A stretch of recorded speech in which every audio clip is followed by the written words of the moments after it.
जय सिया राम। तो आज हम अपने प्यारे कथा रसिक श्री सीताराम जी को उनकी जिन प्यारी भक्ता का चरित्र श्रवण कराने वाले हैं, वे काले खां के भांति ही मदन मोहन जी पे अपने प्राण न्यौछावर करने वाली भक्ता थी। उनके तो प्राण धन मदन मोहन जी थे। तो उन भक्ता का नाम है भोली गुजरी। नाम तो क्या, यही पहचान है उनकी कि वो गुजरी थी, भोली भाली थी। तो यही नाम से चरित्र वर्णित है उनका, भोली गुजरी के नाम से।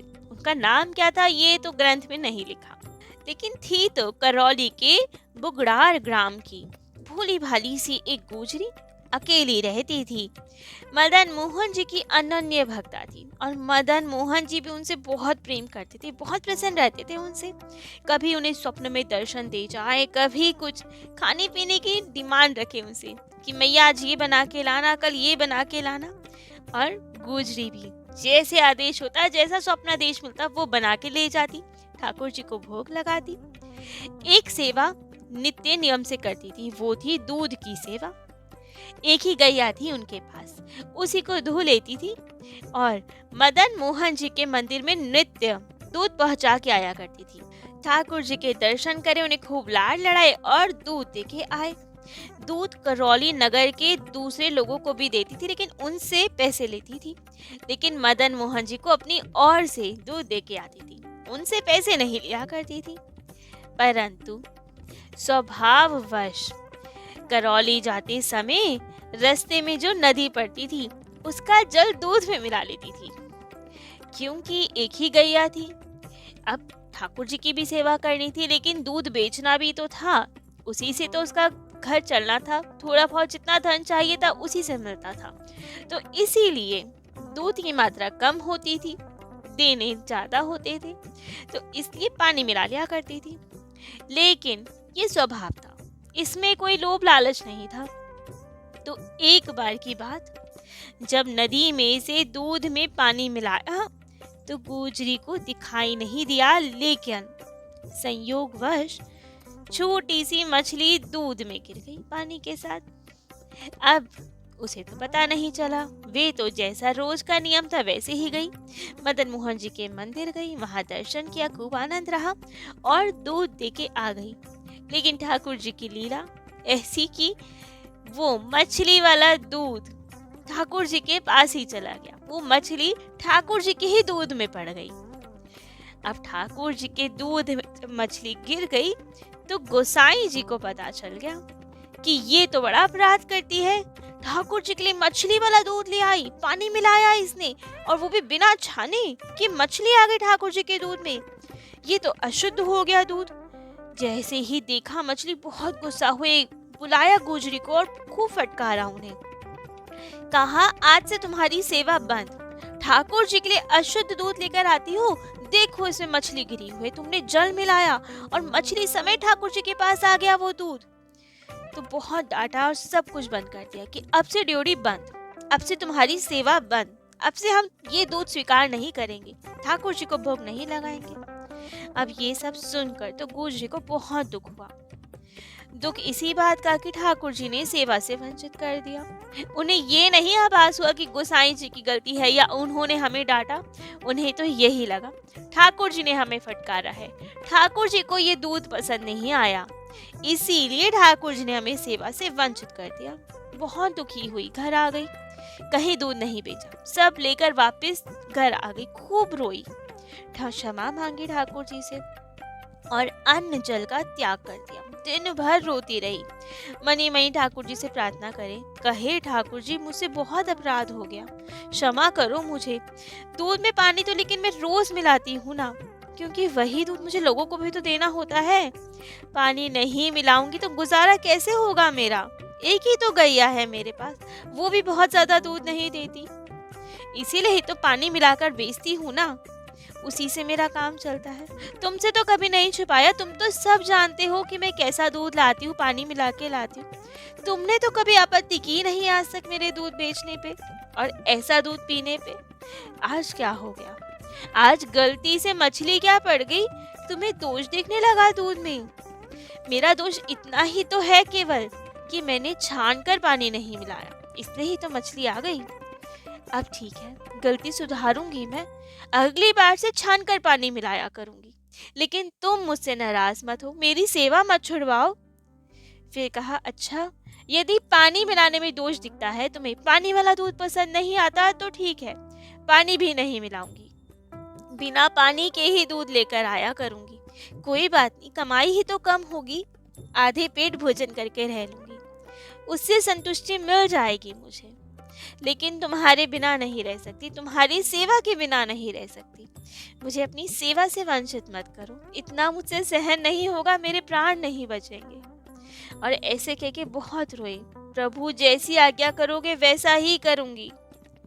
अब जब तक आप आज्ञा नहीं करोगे, अन्न जल कुछ ग्रहण नहीं करूंगी, नहीं करूंगी, किसी के कहने से भी नहीं करूंगी, चाहे मेरे प्राण रहे चाहे जाएं।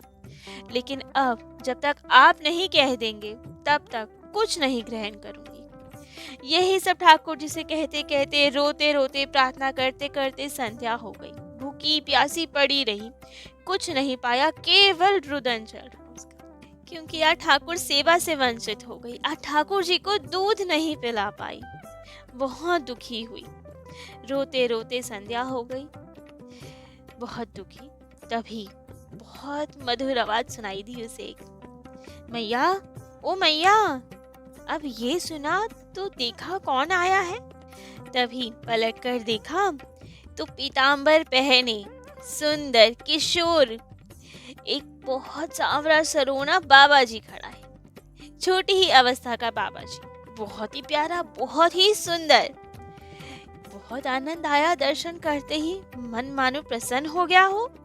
तभी कहा, बाबा आओ, बाबा बैठो। तब तो वो बाबा जी उनके पास आ गए। गुजरी ने पूछा, बाबा कहाँ से आए हो, पहले तो कभी तुम्हें यहाँ नहीं देखा। तब तो बाबा मुस्कुराए और कहे, मैया मैं ब्रिज में रहूं, मदन मोहन जी के दर्शन करने आया हूँ और दर्शन करके कल चला जाऊंगा वापस। अच्छा, तो बताओ महाराज, क्या सेवा करूं आपकी। तब तो बाबा ने कहा, नहीं मैया, सेवा कुछ नहीं, बस रहने का एक ठिकाना मिल जाए, रात बिताने की जगह मिल जाए, तुम्हारी आज्ञा हो तो यहीं ठहर जाऊं। हाँ मैया तो बड़ी प्रसन्न, हाँ हाँ शौक से ठहरो महाराज, तुम्हारा ही घर है, कोई चिंता ना करो, आराम से रहो जैसे रहना है। तब तो बाबा गुजरी के यहाँ ठहर गए। गुजरी ने पूछा, बाबा भोजन क्या करोगे, सोई बना दूं आपके लिए। बाबा बोले, मैया मैं तो दूधाहारी बाबा हूँ, दूध के अलावा कुछ ग्रहण नहीं करता, कुछ नहीं लेता मैं, यदि दूध हो तुम्हारे पास तो वही पिला दो। मैया ने कहा, हाँ बाबा दूध तो है, लेकिन सुबह का है, बासी। तुम थोड़ी देर रुको, अभी गैया को सानी देकर आती हूँ और फिर दूध दोहती हूँ, ताजा दूध पिलाऊंगी तुम्हें, थोड़ी देर रुक जाओ बस। तब तो बाबा ने कहा, नहीं नहीं मैया, मुझे बहुत भूख लगी है, रुका नहीं जाएगा, बहुत जोर की भूख लगी है, कुछ नहीं खाया पिया मैंने तब से, जो है जैसा है दूध ले आओ, बासी है तो बासी ही ले आओ, मैं पी लूंगा दूध। मैया ने कहा, नहीं बाबा वो दूध अच्छा नहीं है, थोड़ा पानी मिलाया हुआ है उसमें, और पानी के साथ साथ तो उसमें मछली भी पड़ गई थी, तो दूध आपके लायक नहीं है, आप रहने दो, थोड़ी देर में गाय धो के लाऊंगी, वही दूध पीना। बाबा ने कहा, नहीं मैया, मछली पड़ गई तो क्या हो गया, छान के दे देना दूध, बहुत भूख लगी है, अभी दूध पीना है मुझे। तो मैया ने कहा, अच्छा तो ठीक है, औटा देती हूँ दूध, क्योंकि सुबह से मेरा मन इतना उदास था कि मैंने दूध औटाया भी नहीं है, ऐसे की ऐसा ही रखा हुआ है, तो औटा लाती हूँ, ठंडा करके फिर देती हूँ आपको। लेकिन ठाकुर जी को बेचैनी, वो बाबा को बेचैनी, कहा, नहीं मैया बहुत भूख लगी है, यूं ही कच्चा ही दे दे, मैं पी लूंगा। इतनी उतावली देखकर गुजरी को लगा, अरे बाबा को तो बहुत भूख लगी है, तुरंत गई, झटपट दूध छाना और दे दिया बाबा जी को। बाबा दूध पीकर तृप्त हो गए और गुजरी की ओर देखकर कहा, मैया ये दूध तो बहुत स्वादिष्ट है तेरा, आनंद आ गया दूध पी के तो। और दूध पी के बाबा वहीं सो गए। अब गुजरी भी दुखी थी, वहीं दूर जाकर वे भी लेट गई, भूख प्यास के कारण, लेकिन नींद नहीं आ रही है, मन बहुत दुखी है कि यार ठाकुर सेवा छूट गई मुझे। जाड़े के दिन थे, अब देखा कि बाबा सिकुड़े हुए सो रहे हैं। सोचा बाबा को ठंड लग रही होगी। ज्यादा कुछ तो सामान था ही नहीं गुजरी पे। एक लुगड़ी ओढ़ा करती थी वे, लोई, तो वही अपनी लुगड़ी उठाई और बाबा को उड़ा दी और आके वापस लेट गई। थोड़ी सी ही समय बचा हुआ था सवेरे होने में। इतने में थोड़ी तंद्रा सी आई उसे और स्वप्न में उन्होंने देखा मदन मोहन जी को। देखकर आनंदित हो गई ठाकुर जी के दर्शन कर। तब तो मदन मोहन जी ने कहा स्वप्न में, मैया, दूध की सेवा के पीछे प्राण देने चली है, तेरी सेवा छूटी थोड़ी है। रोज मंदिर में दूध पिलाया करती थी, परंतु कल मैं स्वयं आके तेरे घर दूध पी गया, तो अब क्यों दुखी है? तेरा दूध तो बहुत स्वादिष्ट लगता है मुझे, तू रोज दे जाए कर दूध। गोसाई जी को समझा दूंगा मैं, कुछ नहीं कहेंगे तुझे। पानी मिलाती है तो क्या हो गया, पानी वाला दूध तो जल्दी हजम हो जाता है।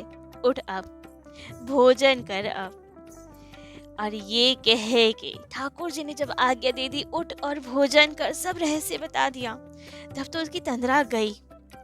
उठकर देखा चारों ओर तो वो बाबा जी गायब। अरे बाबा जी कहाँ गए? इधर उधर देखा, नहीं मिले। समझ गई कि वो बाबा जी के स्वरूप में मदन मोहन जी ही आए थे दूध पीने। बहुत प्रसन्न हो गई। अब तो उठकर जल्दी से खुशी खुशी 2 टिक्कड़ बनाए, गुड़ समेत मदन मोहन जी को भोग लगाए और आनंद से वो टिक्कड़ पाने बैठ गई। अब खाती जाए और आनंद के अश्रु बहाती जाए। वो बाबा जी का स्वरूप ध्यान में आता जाए, उसे प्रेम अश्रु बह रहे हैं कि ठाकुर जी ने कितनी कृपा की, इतने प्यारे बाबा के स्वरूप में आए, दूध पीने आए, मेरी सेवा नहीं छुड़वाई ठाकुर जी ने। बहुत प्रसन्न हो गई। पाते पाते यही सब आनंद अश्रु बहाते बहाते सबेरा हो गया। तब तो खड़ी हुई, देखा तो जहाँ बाबा जी सोए थे वहां तो पीताम्बर छोड़ गए थे अपना और मैया की लुगड़ी ले गए थे, गुजरी की लुगड़ी ले गए थे जो उन्होंने उन्हें उड़ाई थी। अब तो मंगला आरती का समय हो गया था। जैसे ही मंगला के लिए पट खोले, गोसाई जी ने देखा ठाकुर जी तो लुगड़ी ओढ़े खड़े हैं और उनका पीताम्बर गायब है। आश्चर्य में पड़ गए, चिंता में डूब गए कि ये क्या हुआ। लेकिन उन्हें तो आदत थी, ठाकुर जी लीला करते ही रहते थे, समझते देर नहीं लगी, जरूर ठाकुर जी ने कोई लीला की है, लेकिन क्या रहस्य है, किसके साथ लीला की, ये समझ नहीं आया। थोड़ी देर में ही गुजरी वहां आ गई, मदन मोहन जी का वही पीताम्बर लेकर, और बोली, महाराज ये लो मदन मोहन जी का पीताम्बर। कल उनसे भूल हो गई, मेरे घर पे ही अपना पीताम्बर छोड़ गए और मेरी लुगड़ी ओढ़ के यहाँ आ गए। अब तो गोसाई जी को समझ से देर नहीं लगी क्या रहस्य है। अब तो बहुत आनंदित हुए, नेत्रों में जल आ गया, थोड़ी ग्लानि हो गई हृदय में, बार बार अपने आप को धिक्कारने लगे। अरे भक्त और भगवान के बीच मैंने अपनी टांग अड़ा दी, अच्छा नहीं किया मैंने, मैं भक्तिहीन हूँ, समझ ही नहीं पाया दोनों के प्रेम को। अरे गुजरी दूध दे जाया करती थी, ठाकुर जी प्रेम से स्वीकार करते थे। अब जैसा भी था वो दूध, शुद्ध था अशुद्ध था, ठाकुर जी को तो प्रिय था। मैं होता कौन हूँ गुजरी को मना करने वाला कि तुम्हारी सेवा स्वीकार नहीं होगी। बहुत अपराध कर दिया मैंने दोनों के प्रति। मेरे कारण ही एक भक्त गुजरी का हृदय आघात हो गया और मेरे कारण ही मदन मोहन जी को कष्ट उठाना पड़ा, उस गुजरी के घर जाना पड़ा, उसे मनाना पड़ा, उसके आंसू पोंछने पड़े, अपना पीताम्बर वहां छोड़ के आना पड़ा। बहुत दुखी हुए कि अपराध हो गया मुझसे तो आज। तब तो गुजरी के चरणों में गिरकर क्षमा मांगी गोसाई जी ने और फिर मदन मोहन जी की भूल सुधारने के लिए तुरंत पीताम्बर लिया और मदन मोहन जी को उड़ाया और गुजरी की लुगड़ी उतारकर गुजरी को उड़ाई। लेकिन देखा जाए तो गुजरी ने कहा कि मदन मोहन जी से भूल हो गई, गलती से मेरी लुगड़ी ले आए, अपना पीताम्बर छोड़ाए। क्या सच में ये ठाकुर जी की भूल थी? ठाकुर जी से भूल हो सकती है कभी? कभी नहीं। वे तो ठाकुर जी परम चतुर है, चतुराई से भूल करने का अभिनय मात्र करते हैं वे तो। इस बार भी तो उन्होंने यही अभिनय किया। वास्तव में तो उनके लिए उस लुगड़ी का मूल्य पीताम्बर से कहीं अधिक था। जो सुख उन्हें अपनी प्रिय भक्ता के, अपने प्राणों से भी प्यारी गुजरी के लुगड़ी ओढ़ने में मिल रहा था, वो सुख पीताम्बर में कहाँ था। तो ठाकुर जी तो जानबूझकर अपनी प्यारी भक्ता की वो लुगड़ी ओढ़ कर आए थे। उनके लिए वो लुगड़ी लुगड़ी थोड़ी थी, लुगड़ी के रूप में गुजरी ही थी, जिसे अपने हृदय से लगा के रखना चाहते थे वे। इसलिए ही तो अपना पीताम्बर छोड़ाए और वो लुगड़ी ओढ़ाए। तो ऐसे परम कौतुकी ठाकुर है मदन मोहन जी, जो अपने भक्तों से नित्य नई लीलाएं करते रहते हैं, अपने भक्तों के हृदय को प्रसन्न करते रहते हैं। और ऐसे ही होते उनके प्राण प्यारे भक्त, जो मदन मोहन जी को भी अपने प्राणों से अधिक मानते हैं। सेवा छूट जाने के भय से उस दुख में प्राणों का भी विसर्जन करने को तैयार रहते हैं। तो ऐसी अद्भुत भक्ता थी गुजरी, भोली गुजरी, और प्यारे से ठाकुर जी मदन मोहन जी। आज इनका चरित्र तो यही विश्राम देते हैं। कल अपनी प्यारी कथा रसिक श्री सीताराम जी को उनके अनेक इन्हीं दिव्य प्यारे भक्त का चरित्र श्रवण कराएंगे। आज के लिए इतना ही। जय जय श्री सीताराम।